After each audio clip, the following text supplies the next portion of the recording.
সুন্দরবন লাগোয়া মালঞ্চ নদীর তীব্র স্রোতে ভাঙছে পাড়, তবুও বাপদাদার ভিটেমাটি হারিয়ে বাঁধের উপর টিকে থাকার শেষ চেষ্টা নদীপাড়ের মানুষের। সেখানেও স্বস্তি নেই, যে কোনো সময় বেড়িবাঁধ ধসে নদী গর্ভে বিলীনের আতঙ্কে দিন কাটে তাদের। অবদার রাস্তা নদী গর্ভে চলে বিলীন হয়ে গেছে। ৩০ বছরের মতন এই রাস্তায় আর মাটি দেওয়া হয় নাই। যেভাবে জোয়ার উঠতেছে এই গনে তার ডবল জোয়ার উঠলে পরে এই অঞ্চলটা একদম সম্পূর্ণ মাঝ যাবে। রাত্রি ঘুমায় না তো, রাত্রি যাই ভাঙনে নিয়ে যাবে বলে বসে থাকতে হয়।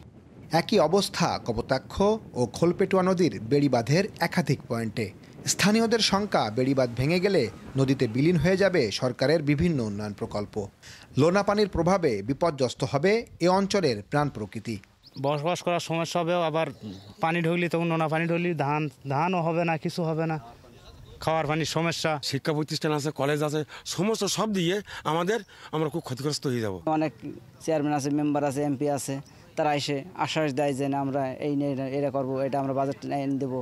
তারা শুধু আশ্বাস দিয়ে যায়, কিন্তু কোনো কাজ ফলাফল আমরা পাই না। দীর্ঘদিন সংস্কারের অভাবে ঝুঁকিপূর্ণ হয়ে পড়া এসব বেড়িবাঁধ সংস্কারের দীর্ঘমেয়াদী কোনো উদ্যোগ নেয়নি পানি উন্নয়ন বোর্ড। তবে উন্নয়ন সংস্থা জাইকার অর্থায়নে স্থায়ী বাঁধ নির্মাণের জন্য টেকনিক্যাল কমিটি এরই মধ্যে কাজ শুরু করেছে বলে জানিয়েছেন কর্মকর্তারা। এই প্রকল্পটা যদি অনুমোদিত হয় তখন স্থায়ীভাবে সমাধান হবে। একটা ব্লকে পার মিটারে ব্যয় হলো প্রায় 2-2.5 লক্ষ টাকার বেশি, আর আমরা মেরামত করতেছি মাটি দিয়ে। এখন যদি মাটি দিয়ে কেউ যদি ব্লকের সমান ইফিসিয়েন্সি চায়, এগুলো হাস্যকর হবে। আর আমাদের প্রজেক্ট অনুমোদন হতে সময় সাপেক্ষ ব্যাপারে।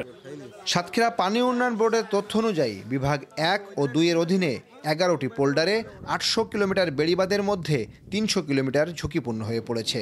এর মধ্যে 100 কিলোমিটার বেড়িবাঁধ অধিক ঝুঁকিপূর্ণ। আহসানুর রহমান রাজীব, যমুনা নিউজ, সাতক্ষীরা।